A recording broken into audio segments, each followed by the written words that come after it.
Thank you for joining us. So this panel is looking at the future of air mobility. So moving on from the airports as places to looking actually now at what's happening in air mobility. Before we get to the questions, perhaps if you could introduce yourselves, that'd be really helpful. Thank you. Sure. I'm Sunil Budhdeo, Transport Innovation Manager for Coventry City Council. Been involved in the urban air mobility sector for the past 2 years.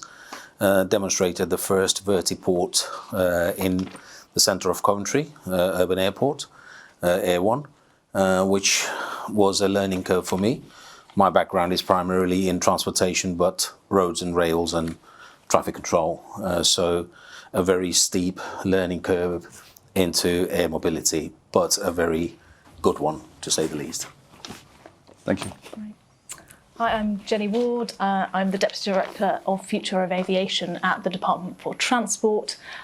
In that, it's talking about all forms of future of aviation. We talk about drones, advanced air mobility. I also do some commercial spaceflight, which I know we won't be talking about here, but it's really about the disruptors to how we fly things in a different way.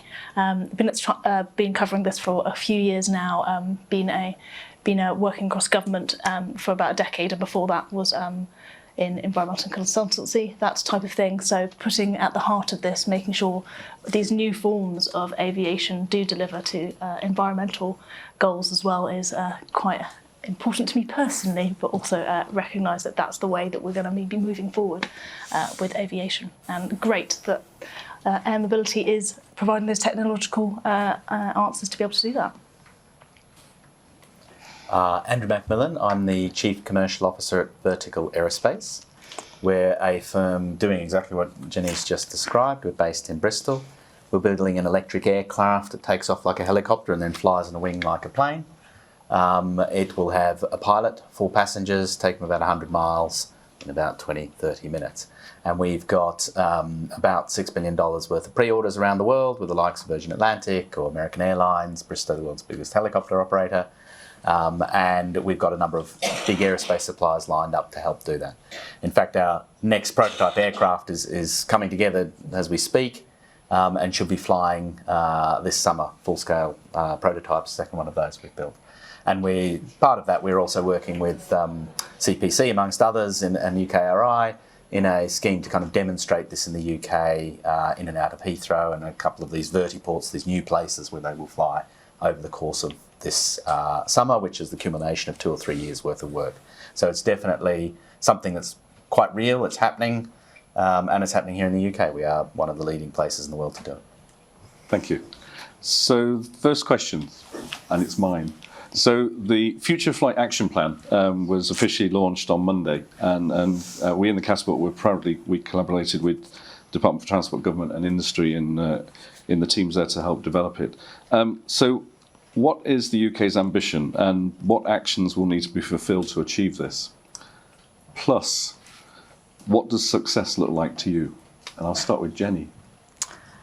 Thanks. Yeah, I mean, this was, we've got the Future of Flight Industry Group that was set up a year ago, so it's been fantastic working with industry to put this together, where we've kind of been taking like what the industry needs, what the regulator can deliver, and also making sure that it works on the wider kind of airspace users as well. So, I mean, for success, for me, is we've got 5 strategic outcomes.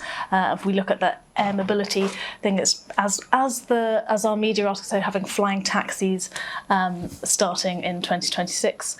Whatever you think about that term, it is what people often refer to them as. So we do have to live with it a little bit. So I think success is making those strategic outcomes happen. Now, we've set out pathways of what we think the key things that need to be done are. They're not exhausted. We recognise things will change along the way, and we'll need to work really closely with kind of local authority, industry, other organisations to make sure we do deliver them. But success for me is really making sure that we work together to enable those strategic outcomes to be possible, recognising that the pathways that we've set out will no doubt need to change along the way. Okay, thank you. Andrew, would you like to add? Yeah, I mean, we were lucky enough to get the Minister down to help launch the thing on Monday, and I was really interested to see how much media attention that got. You never know quite what the media is going to pick up on, but whether it's flying taxis or whatever the thing is, the first thing about it is it's just cool. And if we can convey some of that, one of the things I like about the plan is that it gets the UK government behind that and saying, hey, this is actually pretty interesting, right? It's going to change the way we get ourselves and goods and things around. It's going to do it in a zero emissions way. That's pretty exciting. I think what's also useful about the plan and what becomes success is that it's also a massive economic growth opportunity, whether it's about building the planes like we are or flying them or how that connects places or what that means for a city council. I think that's pretty interesting and exciting. So success for me is let's get them going here and let's capture the maximum opportunity. The third thing I say success is there's a little bit of a race around the world on this. We're not doing this in a vacuum. We feel this very keenly because our customer is international, and there are similar exercises in, for example, Japan, where they do call them flying cars, or the US is chucking money at things like they tend to and so forth. We need to do it in a UK way, but we've got to be smart. We've got to make sure we stay in that leading pack, both in terms of technology and so forth, but also in terms of getting them going, because otherwise we're missing out on something or we're left behind. Sure. Sunil. Yeah, someone's beat us to it. The future's already planned for Coventry. The local media has picked up and they've put an article out today to say in 2 years' time we'll have flying taxis in Coventry. So there's a world beater, we are. But for me, the future is where, just taking your point earlier you made about Luton Council engaging. At the moment, the councils, again, their experience in urban air mobility isn't as huge. It's getting those councils that are not engaged on board, because this service cannot function independently, or it cannot function just with airports. It has to be very similar to how we built our network up on railways or buses. That operation has to be in the cities, because if this sector is actually going to make a difference in meeting all our targets, net zero targets, reducing congestion, that is where we need to try and engage and make sure that everyone's on board and everyone's on the same page. Sure. So how do you see the role then of local authorities in all of that? I mean, in things such as the planning side of things for vertiports and drone ports, and also I guess when there's going to be effectively flying over your city and towns and everything. I mean, where do you see the role of that, and what do you think the challenges might be in taking that forward? When we did the Air One demonstration in Coventry, those challenges were highlighted, as in planning applications, planning for a vertiport, engaging with airports was another challenge, because we are probably flying under their flight paths. We, as an authority, haven't got that knowledge. We don't have that understanding. 2 years ago, if someone would have asked me what's a vertiport or what's an eVTOL, I wouldn't have been able to answer, only because I've been engaged. And I think we need to bring them on board, bring the planners on board. It isn't just about transportation, it's about the whole sector coming in, the whole authority coming in. For me, my vision is to try and have a vertiport in a new development or by a stadium. There should be something that is actually accessible for everyone, but it actually helps deliver and reducing those congestions, emissions and everything else. How do we get that? And I think it's that education, working with some of the stuff that we're doing with Clive, is the Midlands Aerospace, is to see how we can actually get everyone engaged and educate them as to what this sector is going to be able to do. Right. That's where we need to be. Right. And sorry, I'll come to everyone on that. So just following up on that. So on the planning side, I mean, do you see that the planning system that we have, apart from timescales, do you think that's still fit for purpose for this new technology? Do you think that still fits the bill? Or It does. It's only that the planners need to now think about differently, as we did, Sure. We've mocked up that planning application. So it's a planning application that has to allow for the vertiport. So where do you actually put the vertiport? So the vision is, if you're building a brownfield site at the moment with 500 houses, the planning should say that you will have a vertiport in there, because that is what will help actually reduce the number of vehicles going into that, the deliveries, logistics, passenger carrying. For me, I think the technology is already there. I don't think we have to worry about the technology.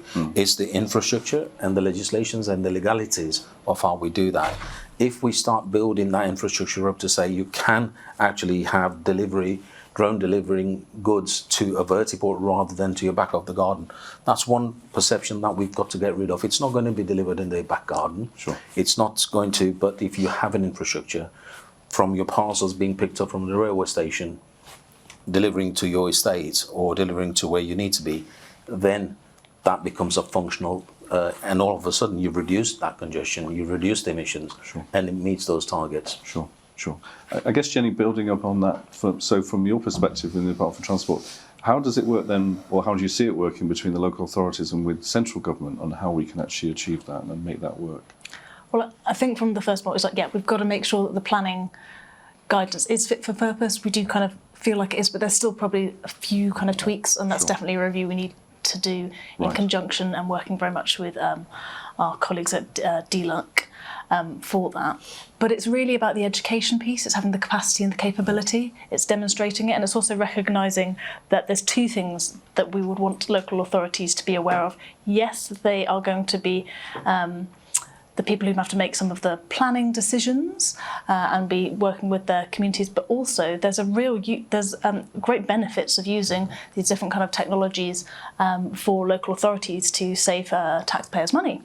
You know, be it on doing drone inspections or that type of thing, saving, shutting down a road, putting a cherry picking up there, all that type of stuff. So it's not just going to be focused at that kind of that planning level. We've got to be like, well, can we have kind of the public sector leading by example, procuring these things first, demonstrating their uses, and saving the taxpayer money, which helps really make it real, to also create the base for industry to be and businesses to be using them as well.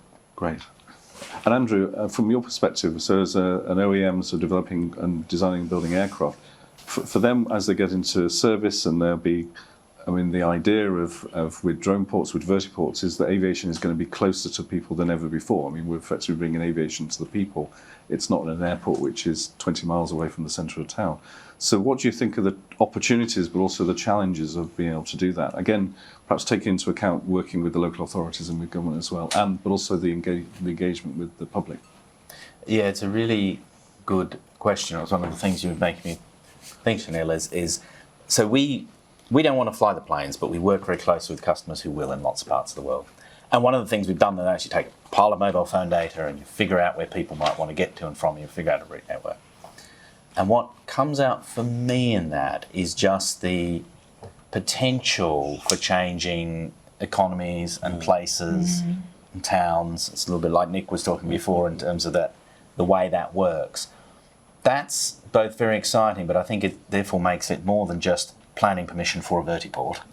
Or, I mean, that is important, and I'm thrilled, particularly Coventry did an amazing job of kind of leading that. But there's a whole bigger piece of planning that and thinking, what's this going to do to the geography of our cities? You know, you look at the way that, say, Crossrail has made an impact in London, or any of those big transport networks, even the Dart at Luton, you know, you see that. But multiply that many times, and as you say, bring it closer to people and more flexible, because, you know, anywhere you can fly to, you've suddenly got this ability to move the capacity, whether it's drone or whether it's our kind of eVTOLs around. That's pretty interesting, and I think that makes a dramatic difference on what we might be able to do in 10, 15, 20 years' time in terms of developing an area or a city. Can you just follow up on that? Yeah, please. And for me, the one thing that I have learned, and the request is for people who are in the industry, is to engage with the local authorities to actually understand. We don't understand aeronautics. We don't understand the legalities. We don't understand where we need to. It's only because I'm involved in it, I've picked up a lot of things. When we're looking at the whole ecosystem about how we're going to deliver this, and it has to be in an incremental way. Public perception, public engagement, public acceptance of drones flying in their airspace is one of the biggest challenges that we're going to face. Now, if drones flying at an airport, it's not going to be a problem, because that's part and parcel of flights, you know, because, well, you know, as an acceptance wise, you know, they're supposed to be there. But when you bring it right next to a railway station, how do I do that? What do I need to do? What are the legalities? What are the challenges that you guys are the experts? Tell us how do I charge a drone when it arrives in my city? What's the infrastructure I need to put in? Do you know what I mean? And those sort of collaborations is where we're going to see, you know, when we get the funding, you know, Innovate UK have funded a tremendous amount of work with us, and we're getting to understand that. But my challenge is for that funding to be extended to make it business as usual.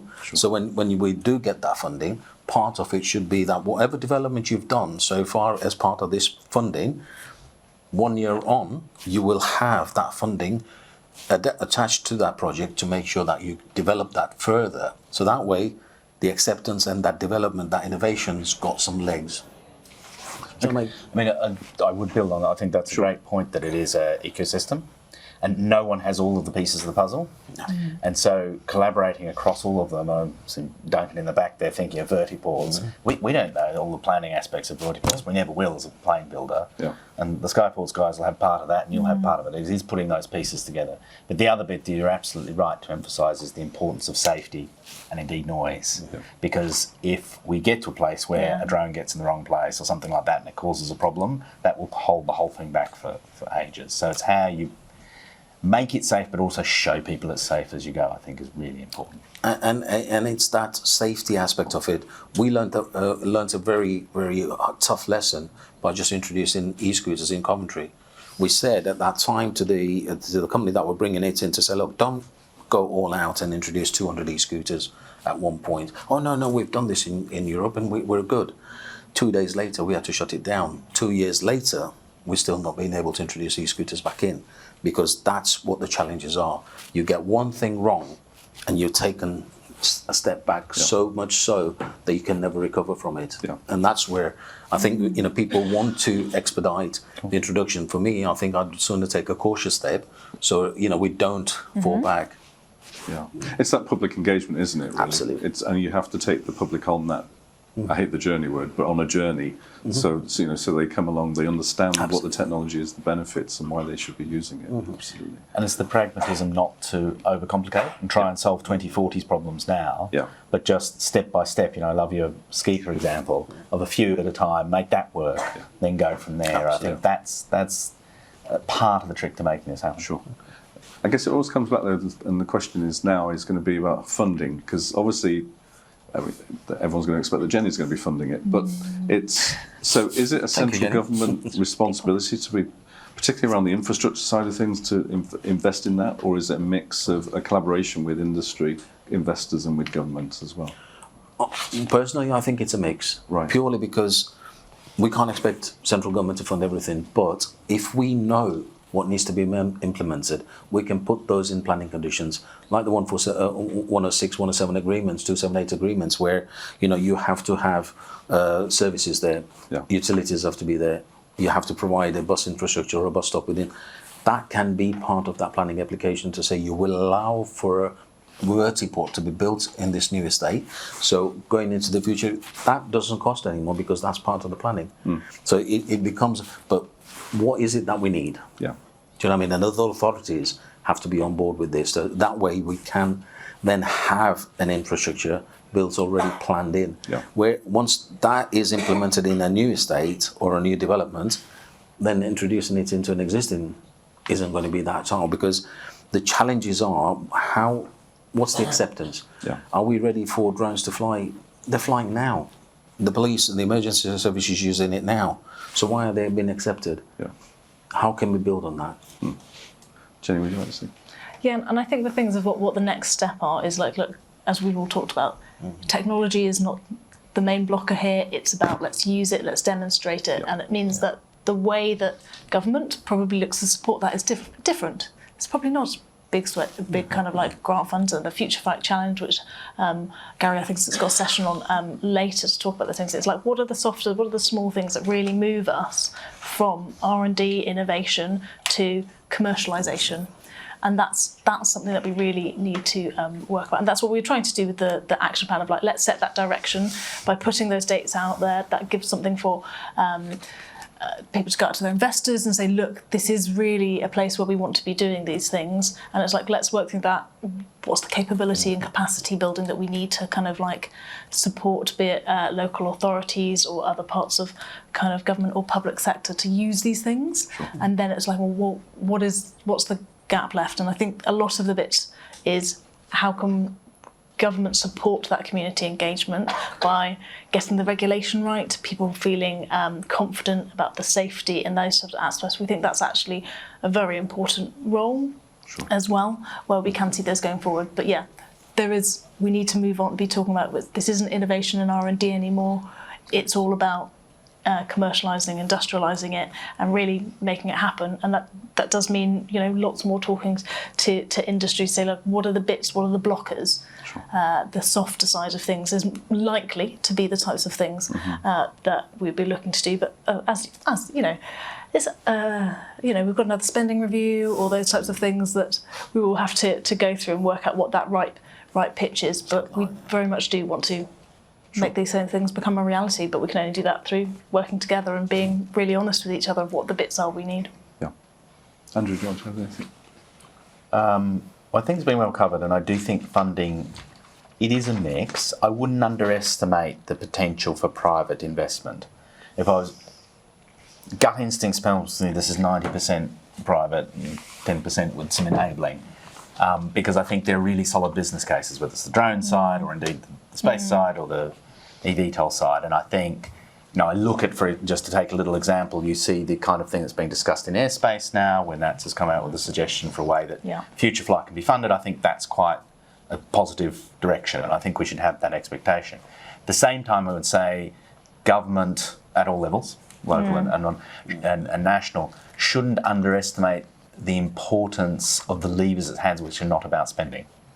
So whether it's a planning framework that allows, you know, the Skyport guys to get a vertiport built in a timely way, or whether it is the regulatory framework that allows the aircraft to come to market, or whether it's the things that can allow that industrialisation and scale up, which are not about government spending current funds, but it might be about balance sheet help or whatever it is. I think there's some quite powerful levers there that are probably, at this stage, now that we're moving out of the R&D phase, are as important or much more important than just bits of grants and so on and so forth. Sure.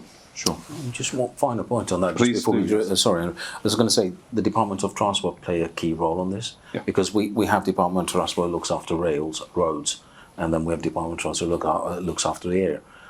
If the two merge together, the scales of economy and the delivery will be expedited, in my opinion, purely because at the moment, you know, they're two different entities. They do talk to each other, but neither one, same as us, we don't understand where we need to go next. You know, engaging with the airports, it's your airspace we're going to encroach on. What do we need to do? Can we engage with the airports? Because the problem we're having hugely in Coventry is we can't engage with the Coventry airport because it's their airspace. To get authorization just to do demonstration flights is a challenge, but it's going to benefit them if they understand how we can get those authorization from them. It makes life so much easier. So those blockers, as you were saying, they're the ones that need to be removed, and that economically becomes a lot more easier to deliver. Sure.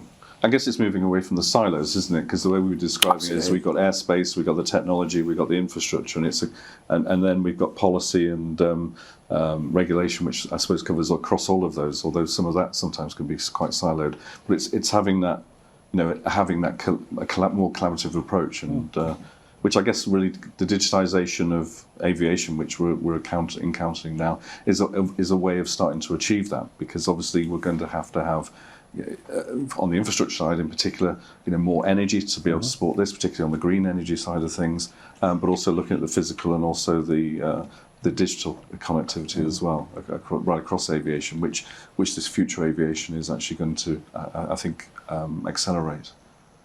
Would you see that was the case? It is, and as I say, you know, and I think that's the point I made earlier. Rather than working in silos, a collaboration working in. When you look at it, you know, we're talking 2 years ago to the date that we demonstrated Air One, and the feedback we got from that and the coverage we got globally, being the world's first vertiport to be demonstrated. What have we done after that? Where are we now? And that's my challenge. Right. You know, we are doing beyond visual line of sight flying, testing that, but we should be actually in a position where we're actually now looking at implementing those vertiports and creating that infrastructure that we need. Yeah. We are market leaders. We were market leaders. We still want to be there. Yeah. Andrew, I suppose on the infrastructure side for the OEMs as well, for the aircraft operations, do you provide an input into government and eventually into local authorities as what the requirements will be? I know you're not planning to operate the aircraft, but actually so that they're aware of what will be needed in this. Yes. Yeah. So, and I think particularly at a central government level, we've had a little bit on the planning side. That's a bit further away from us. But But there's consultations actually now with the CAA, right live now in terms of, for example, physical ground infrastructure. Sure. But it's not, we can get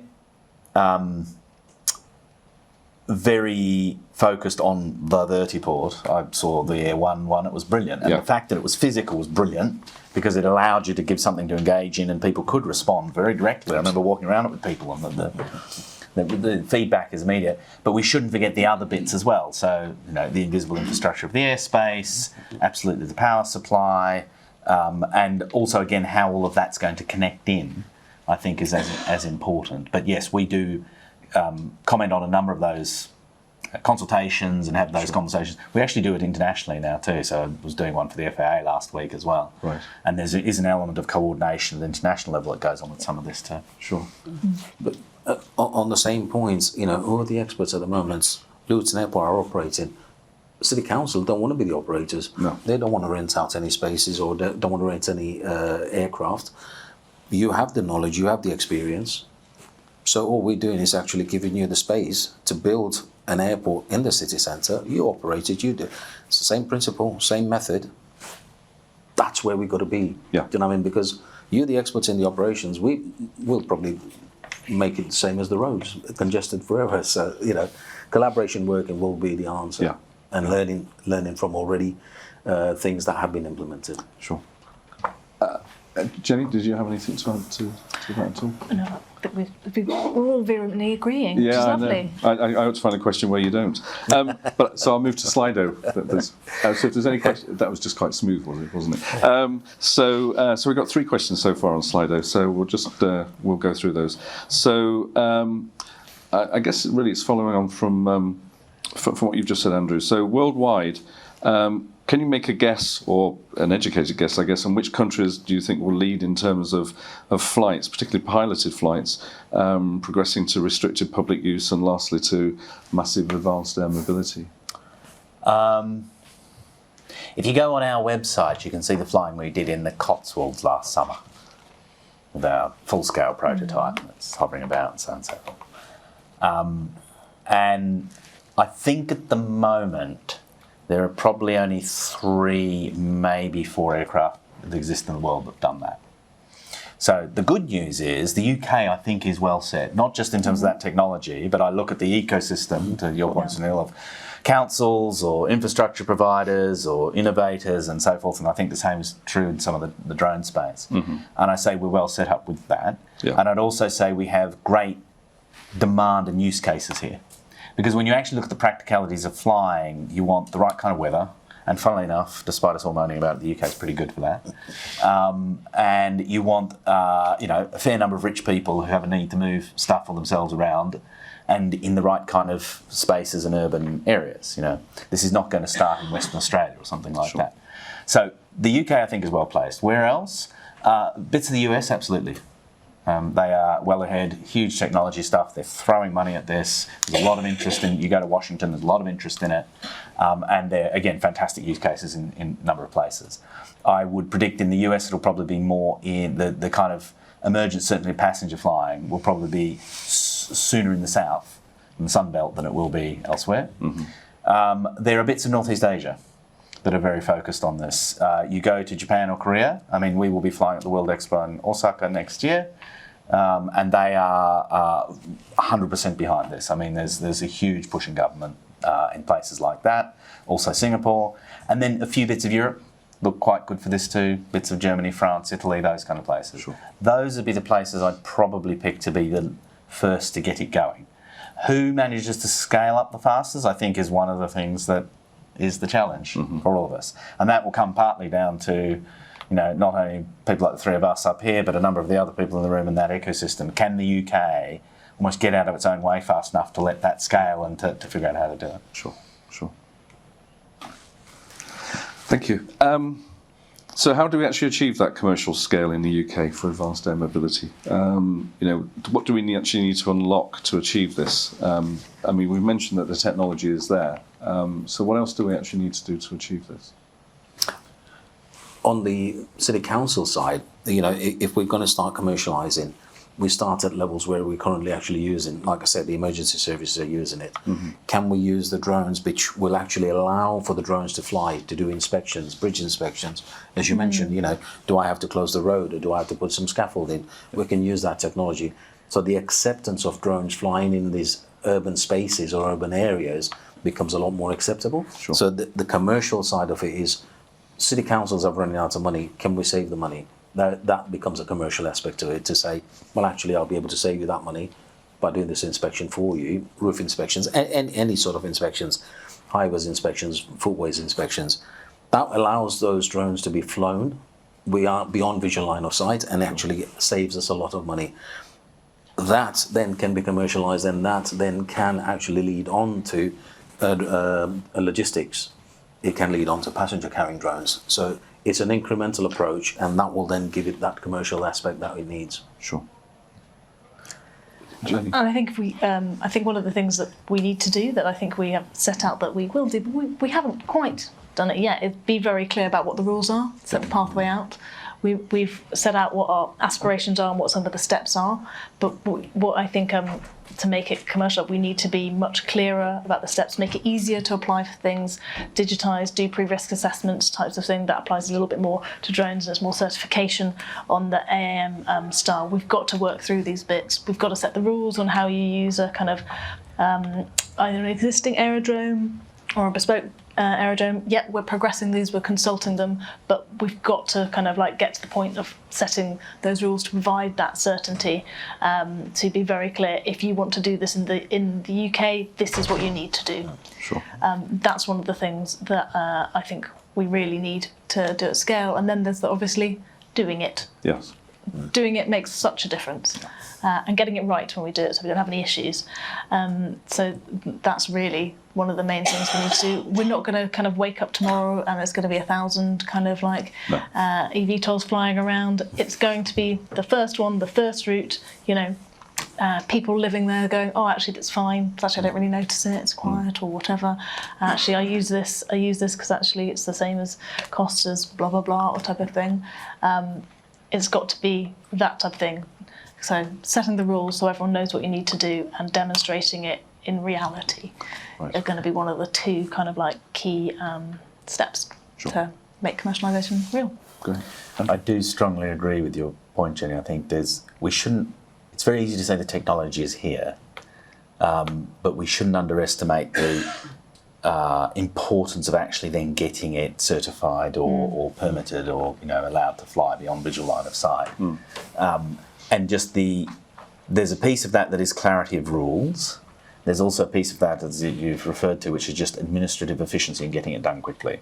Because every month and every year that gets lost in that process is pretty painful for particularly new technologies. And I also think it links to your second point, Jenny, is I completely agree. Once we get them flying and people see the value and see that some of the, that it is safe and it is quiet, I think that will unlock a lot of things. So the sooner we can get something safe into the market and out there operating, the better. And we really shouldn't underestimate how important it is that we get on that. Sure. And, appeal to central government. If there's one thing you do is provide, for example, regulators the resources to be able, for the drone operators, I think would say just turnaround time for permits would really make a difference. Easier and clearer. Yeah. I mean, there's obviously a lot of focus, and we've been talking a lot about moving people around, but do you see there's an equivalent focus on the use of moving freight around, for example, and there's an opportunity there?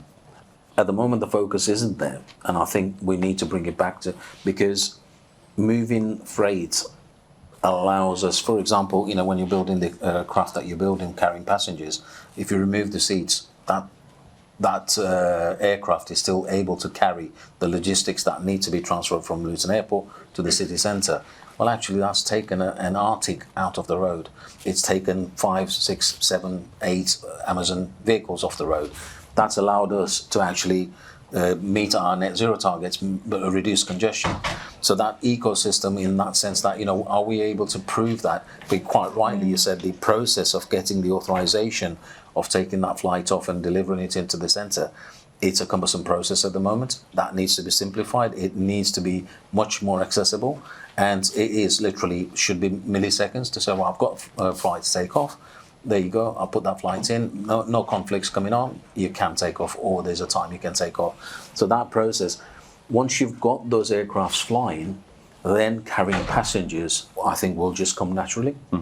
Is how that's my vision, not Coventry's, but that's my personal vision, to say, you know, it's operational, it's there, and it is carrying passengers as well.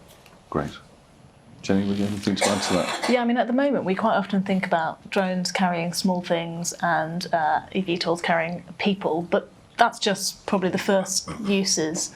There definitely be lots of things in between. You know, you can have different types of future flight, dare I say, kind of like larger air vehicles that could provide kind of a mixture between what we have from kind of shipping or playing something that's slower or those types of things. But it's got to be about relating to demand. And when we demonstrate it, that's when, you know, we'll work out where the demand is, and no doubt we'll find out someone who will provide the answer to it. So, but I think, freight we often forget about. Like, aviation actually provides a lot of freight transport that we forget. We just think about trucks. But the thing that this is great for, this would be able to provide it to potentially or the doorstep or nearer than some of the other kind of long distance freight options we have at the moment. Absolutely.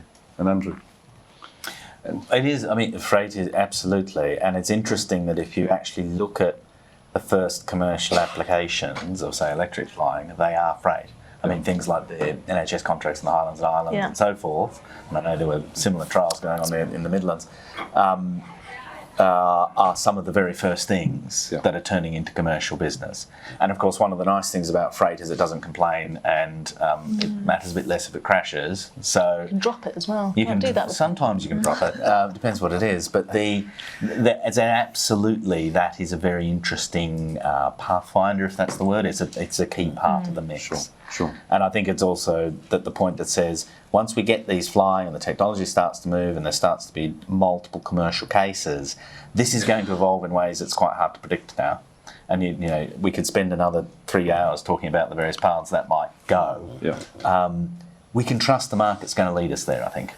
Okay. But if we can just get this going, then we'll amaze ourselves how far this will go. You know, think of the original planes and how much that moved in the first 20, 30 years. Think of what happens with cars and how much that's transformed our cities. And I think you'll see similar kinds of effects once this starts to scale. Great, thank you. I'm afraid our time is up for this panel. So, ladies and gentlemen, I'd like to thank, it's been an excellent discussion, and as you said, we could probably go on a little bit longer. But thank you very much indeed to Sunil, to Jenny, and to Andrew. Thank you very much indeed. Thank you.